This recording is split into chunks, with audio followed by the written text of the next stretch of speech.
I've lived with my brother Luke for the better part of 3 years. After our parents passed, we both fell into an unspoken arrangement. It wasn't perfect, but it worked. He was the older sibling, but it was always me who kept things together. I took care of the bills, made sure the house ran smoothly, and for the most part, kept us afloat. I had a full-time job as an administrative assistant, while Luke worked in construction, sometimes getting home late, sometimes not at all. He was always the free spirit, the fun guy, the one who could get away with anything. And in a way, I let him until it started to feel like I was being taken advantage of. The house itself was nothing special. A modest two-bedroom bungalow in a quiet neighborhood. It wasn't much, but it was ours. I'd done what I could to make it feel comfortable, adding little touches here and there to make up for the silence that always hung between us. But despite my best efforts, I'd never felt like I really lived there, more like I was just existing in someone else's space. I'd always been the responsible one. Luke?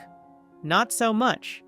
He was good at starting things, plans, hobbies, ideas, but not at finishing them. At the beginning, I didn't mind so much.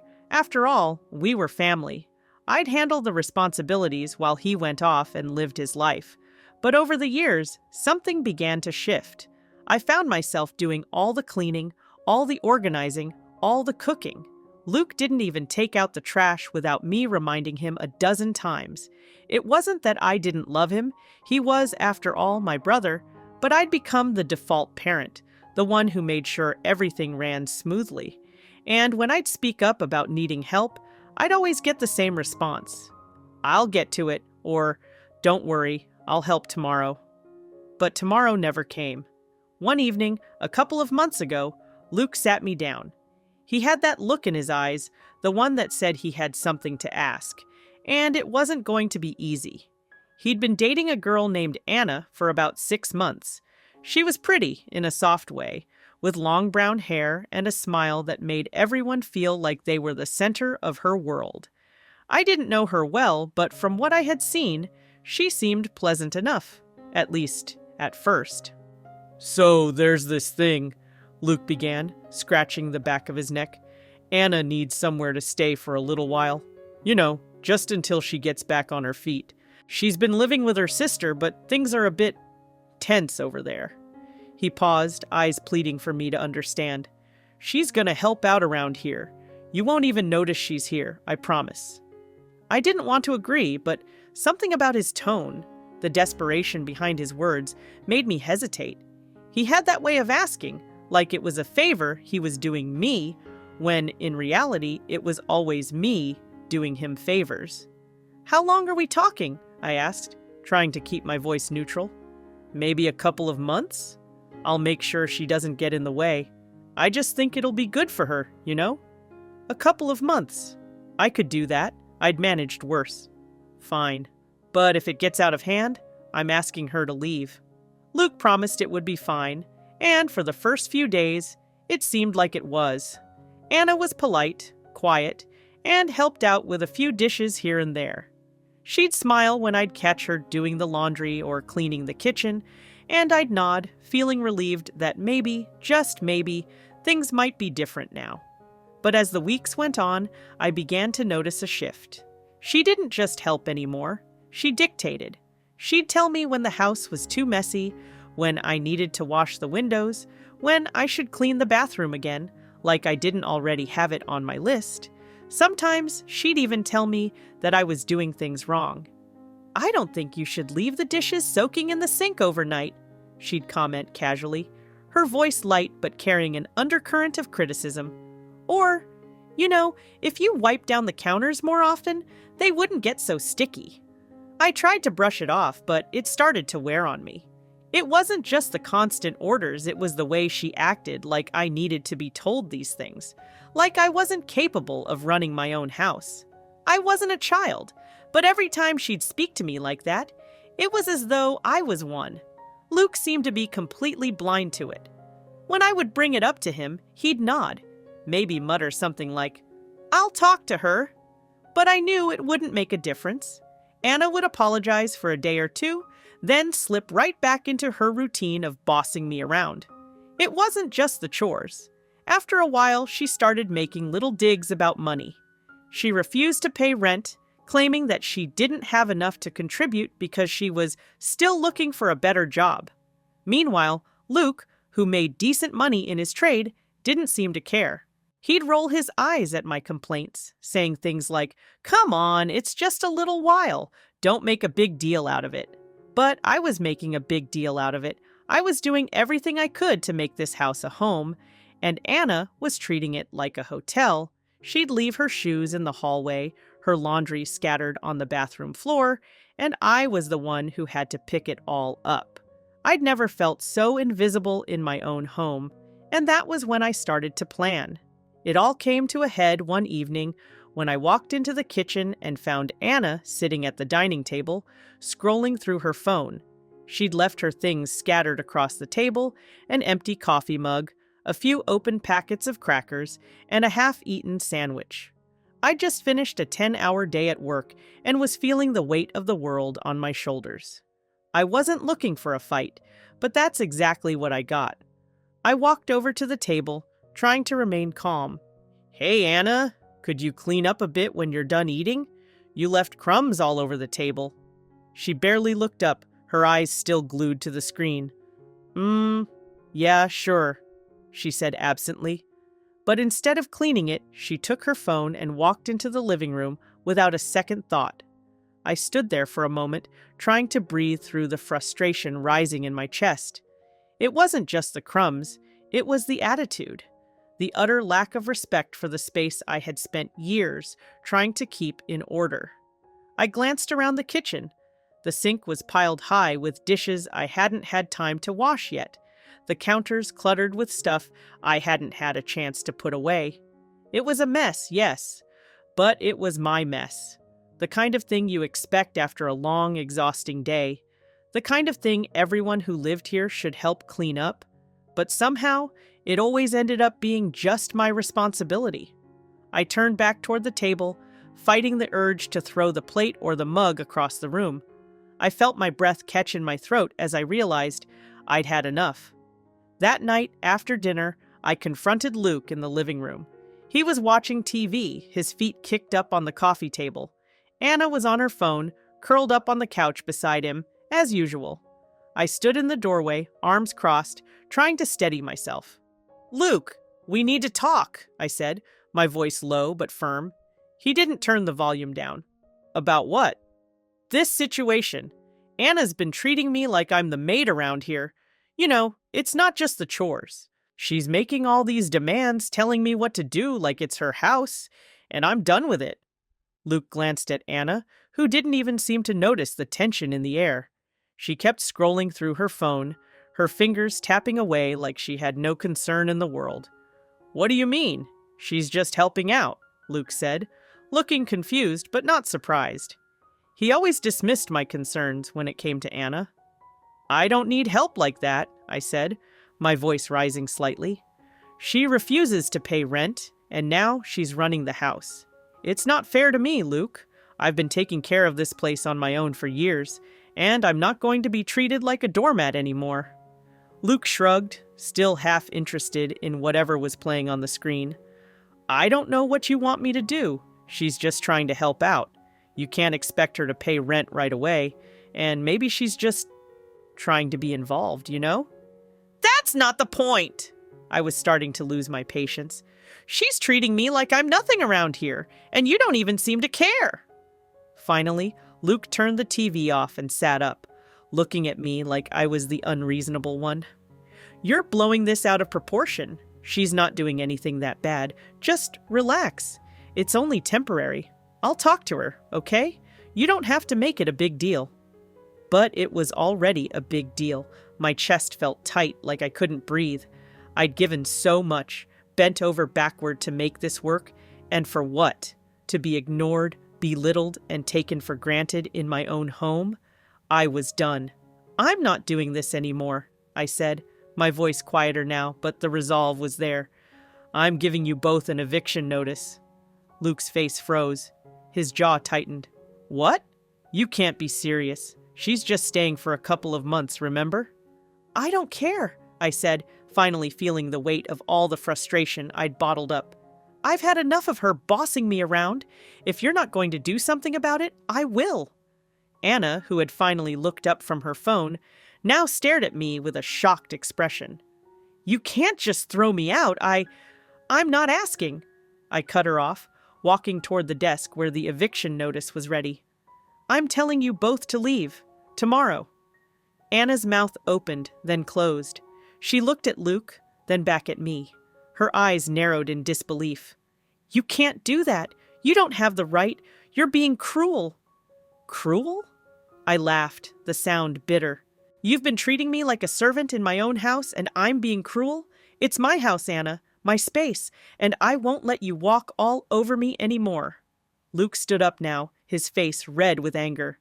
This is ridiculous. You're throwing her out over nothing. This isn't like you. You don't have to be so harsh. But I didn't care anymore. I had reached my limit. You want to defend her over me? Fine, but she's leaving, tonight. And just like that, I delivered the ultimatum. No more negotiating, no more passive-aggressive comments. The moment had come to take control of my life, and I wasn't about to back down. The following days felt like a battlefield. I had expected some pushback, but I wasn't ready for just how far Luke and Anna would go to manipulate the situation in their favor. The moment the eviction notice was handed over, everything changed. I had anticipated some kind of resistance, but I didn't realize just how much they would push me to question myself. Luke's reaction was typical angry, but also somehow detached, as if the entire situation were more of an inconvenience than anything else. Anna, on the other hand, was completely thrown off guard. Her initial shock quickly morphed into defensiveness, then guilt-tripping. She tried to play the victim, which only made my blood boil more. That first night after I gave them the eviction notice, things were tense in the house. The air was thick with unspoken words, and the silence was suffocating. Luke barely spoke to me, his eyes avoiding mine like I had somehow betrayed him. Anna, on the other hand, was doing everything she could to manipulate the situation. She tried guilt-tripping me, asking things like, "Why are you doing this? I thought we were friends." And, "You know this is all Luke's fault, don't you?" But I wasn't falling for it. The next morning, I woke up early to get ready for work. As I stepped into the kitchen, I could hear Anna talking to Luke, her voice pitched high, trying to convince him to convince me to back down. "It's not fair, Luke. She's acting crazy. This is her fault. She's been treating me like this for weeks and now she's kicking me out. I don't deserve this." I tried not to listen, but I couldn't help it. The words stung more than I wanted them to. It wasn't just about the house. It was everything, her constant undermining of my authority, her dismissive attitude toward me, her refusal to help pay rent when she knew she was perfectly capable of it. I took a deep breath and walked into the kitchen, determined not to let them see how much their words were affecting me. Luke stopped mid-sentence when I entered, his eyes flicking to me, then quickly looking away. Anna, ever the performer, looked at me with an exaggerated pout. "I can't believe you're doing this," she said in a voice that was dripping with false hurt. "I thought we were all supposed to be a team." I clenched my fists, my patience wearing thin. "A team?" I repeated, my voice sharp. "You don't treat people like you've treated me and call it teamwork? You've been ordering me around like I'm your personal assistant, taking advantage of my kindness, and acting like I'm the one in the wrong. That stops now." Her mouth fell open, and for a moment I could see the flicker of panic in her eyes. She hadn't expected me to push back this hard, and it rattled her. Luke was staring at me now, his face a mixture of confusion and disbelief, as if this was all some sort of joke I was playing on them. "I'm just trying to help, okay?" Anna said, her voice taking on that high-pitched whine that always made my skin crawl. "I thought I could contribute, and if you don't want that, fine. But kicking me out like this? You're being cruel." I could feel my heartbeat in my throat. I was so tired of being told I was the one who was unreasonable. "No, Anna," I said, my voice steady despite the rage simmering beneath the surface. "What's cruel is the way you've been treating me. You've been using me and making my life harder, and Luke hasn't even noticed. But I'm not the one in the wrong here. I'm done being the one who always picks up the pieces when things go wrong. This isn't a hotel, and I'm not your maid." Anna's face turned crimson. "How dare you?" "I dared because I've had enough," I snapped. "I'm not going to stand here and pretend everything's fine just because it's easier for you. I've been cleaning up after you both, making sure this house functions while you two do whatever you want. But no more. You're leaving. I gave you the eviction notice, and I'm sticking to it." Luke looked at me then, his expression cold. "You're being a little extreme, don't you think? I mean, she's just trying to fit in. This is my girlfriend, my family. You don't just kick her out like this." I could feel the sting of betrayal at his words. He was choosing her side, as usual. I knew he loved me, but I also knew he'd never really stood up for me in the way I needed. He'd always let me carry the weight, always let me pick up the slack when things got messy, and now, when it counted most, he was siding with her. "You're not listening to me," I said, forcing the words out through gritted teeth. "She's not just fitting in, she's taking over my life, and you're letting her do it." Anna crossed her arms over her chest, looking smug. "You're just mad because I'm not as nice as you. You can't stand that I'm taking charge and not letting you boss me around anymore." I blinked, stunned by the audacity of her words. She was so twisted in her version of events that it almost made my head spin. "You've never taken charge, Anna. You've been bossing me around, acting like I don't know how to run my own house. You've been disrespectful every single day, and I'm done letting you get away with it." Her smug expression faltered for a moment, but she quickly regained her composure. "You'll regret this. We'll make sure everyone knows how you treated us, how cruel you were." I didn't care anymore. The manipulation, the guilt-tripping, the victim act it was all too much. I was done. "You want to spread rumors?" I asked, my voice quiet but cutting. "Go ahead, but I won't be anyone's doormat anymore. You're leaving, now." Luke didn't argue. He didn't have to. I could see it in his eyes, the hesitation, the guilt. But it wasn't enough. His indifference stung more than anything else. Anna was the first to speak, her voice trembling now, no longer filled with the same confidence. "Fine. If you're going to be this way, then we're leaving. But you'll see, it won't be easy for you." I watched them both as they stormed off, packing their things without another word. I stood there, feeling the weight of what I'd just done settle on me. It wasn't easy. I wasn't sure if I'd made the right decision, but I knew one thing for sure. I couldn't keep going like this. I was done being treated like I didn't matter. The next day, everything hit the fan. It was the first time I had truly seen Anna unravel. I had expected the confrontation, but I didn't expect her to be this angry. She came into the kitchen that morning while I was having my coffee, looking like she had just stepped out of a nightmare. Luke, behind her, had a look on his face I couldn't place. Something between frustration and guilt, but mostly just resignation. He wasn't going to defend me. "I can't believe you're doing this," Anna hissed, her eyes narrowed. "After everything, you're just going to throw me out like I'm some kind of burden? Like I'm nothing?" I didn't even flinch. I was done with the theatrics. "You've been treating me like I'm invisible for weeks, Anna, maybe longer. You've been taking advantage of me, and Luke's just let it happen. Well, not anymore." Her lip curled in a snarl. "You're such a bitch. You're ruining everything. You don't even care about Luke, do you? You've just been waiting for the right moment to destroy everything, haven't you?" The words stung, but I didn't let her see how much. "I care about Luke. What I don't care about is being treated like a doormat in my own home." Her gaze shifted to Luke, her voice rising. "You're going to let her do this? You're just going to let her kick me out?" Luke stood there, shifting from one foot to the other, eyes downcast. I could see the internal battle waging inside of him. He was stuck between the two of us, but the longer he hesitated, the more I realized he was siding with her. "I don't know what you want me to do, Anna," he muttered, looking at me as though I were the problem. "This is her house.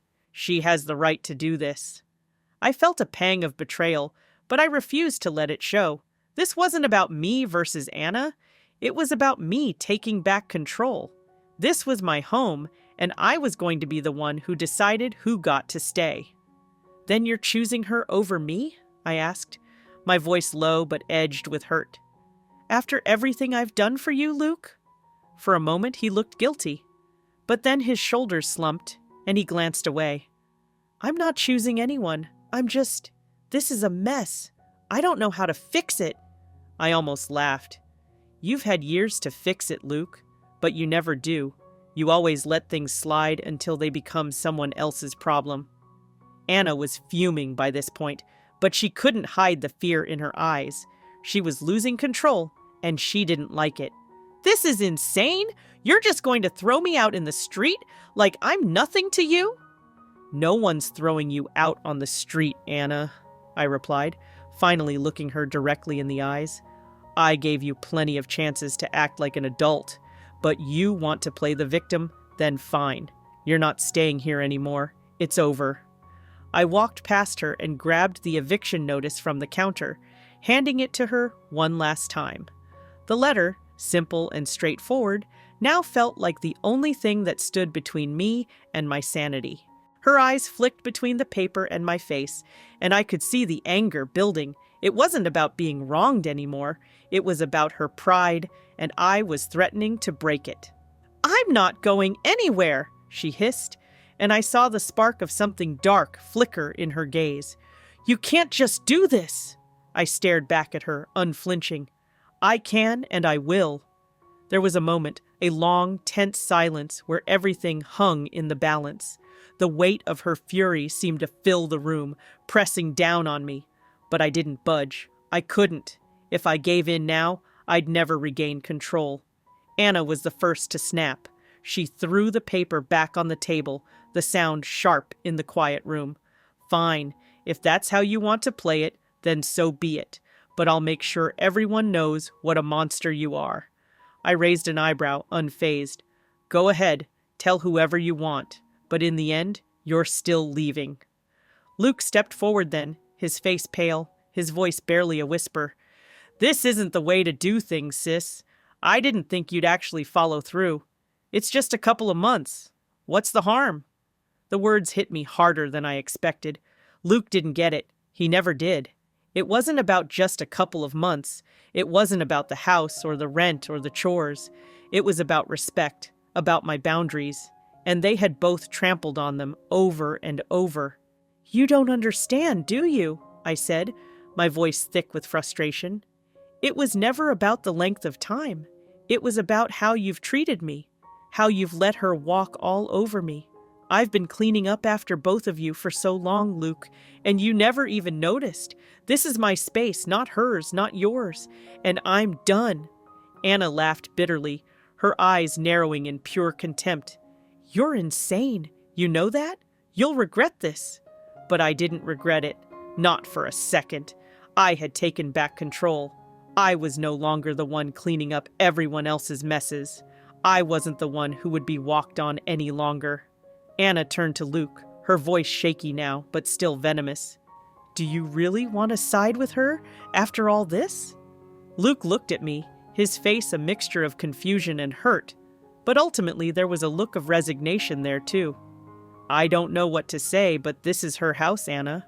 She's not wrong here. I couldn't help but feel a twisted sense of triumph. I had finally won. After all the years of putting my feelings second, of letting them both take advantage of me, I was finally standing my ground. Goodbye, Anna, I said, my voice steady, my heart still pounding, but finally at peace. Take your stuff and go. She stood there for a long moment, her chest rising and falling as she tried to hold back the tears. But there was nothing left to say. She knew it. I knew it. She had lost. With one last glare, she grabbed her bags and walked out, Luke following her with a lingering look back at me, his eyes filled with a kind of sorrow I couldn't place. The door slammed behind them, and just like that, it was over. I was free. The days after Anna and Luke left were some of the quietest I'd ever experienced. For the first time in months, the house felt like mine again, like a place where I could breathe, where I could exist without constantly being undermined or suffocated by someone else's expectations. There was a weight lifted from my shoulders, but at the same time, there was a hollow feeling that lingered. I didn't feel relief right away. In fact, there were moments when I'd find myself standing in the kitchen, staring at the empty space where Anna's things used to be. The leftover clutter, the stains on the countertop she'd never cleaned up, the half-finished projects she'd left behind, it all felt like proof of everything I'd endured. But as I cleaned up the last of her mess, there was an unexpected sense of closure. I was finally putting my life back in order. Luke, of course, wasn't speaking to me much. He didn't call to check in or even send a text. It was like the entire dynamic between us had changed in an instant. I'd given him the ultimatum, and he'd chosen to side with Anna. It hurt more than I cared to admit, but I couldn't apologize for doing what I had to do. A few days after the eviction, I found myself sitting at the kitchen table, a cup of tea in front of me, the house silent around me. The phone buzzed, breaking the stillness. It was a message from Luke. I hadn't heard from him directly since everything had gone down, so I hesitated before opening it. "I don't know if you're still mad at me, but I want you to know I'm sorry. I never meant to make you feel like you weren't important. I guess I just didn't realize how bad things were. I should have been there for you, but I wasn't." I stared at the message for a long time. There was a part of me that wanted to reply immediately, to make him see how deeply his indifference had hurt me, to tell him that he couldn't just walk back into my life and expect everything to be fine. But as I reread his words, something inside me softened. Maybe it wasn't too late to heal things between us, but it was on my terms, not his. I typed slowly, my fingers hovering over the keys for a moment. "I don't know if sorry is enough, Luke. You chose her over me for so long. I was always the one cleaning up your messes, trying to make everything work, and you never even noticed. I can't just forget that, but I appreciate you acknowledging it." I hit send before I could overthink it. The weight of my response felt oddly freeing. It wasn't a full reconciliation, but it was a step towards something new, a way of setting boundaries that didn't compromise my self-respect. Luke replied almost immediately. "I get it. I really do. I'll always be sorry for how I treated you. Just know that I'm here when you're ready. I miss you." I let out a slow breath. The raw honesty in his words tugged at something inside me, but I wasn't ready to open that door fully, not yet. Not after everything. The next few weeks went by, and things slowly returned to some semblance of normalcy. I focused on my job, spent time with friends, and for the first time in ages, I allowed myself the luxury of doing whatever I wanted to do without feeling guilty. I didn't have to cater to anyone else's needs anymore, and it felt like the most liberating thing in the world. I began to rediscover parts of myself that had been buried under the weight of constant sacrifice. Anna never did reach out. I hadn't expected her to. The last time I saw her, her eyes were cold with resentment, and I knew she would never forgive me for standing up for myself. But that was her problem, not mine. I wasn't going to let her manipulate me into feeling guilty for doing what was best for me. A few weeks later, Luke called again. This time, I was prepared. The conversation was brief, but it was civil. We talked about the weather, about my job, about how he was doing. But there was an awkwardness there, something I couldn't ignore. We had both changed, and we both knew it.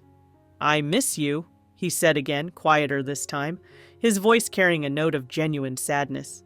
I don't want to lose you, not over this." I felt a pang of sorrow, but I couldn't give him the answer he wanted. Not yet. "I miss you too," I replied, my voice soft. "But it's going to take time, Luke. I need to feel like I'm not invisible to you. I need you to see me, for once, not as your sister who just cleans up after you, but as me." He was quiet for a long moment, and I could almost hear him processing the weight of my words. "I'll do better," he promised. "I'll be there when you're ready, I swear." When the call ended, I didn't feel angry or resentful, but I didn't feel fully healed either. There was a long road ahead, but I was finally walking it on my own terms. The house was still mine. The silence didn't feel as oppressive anymore.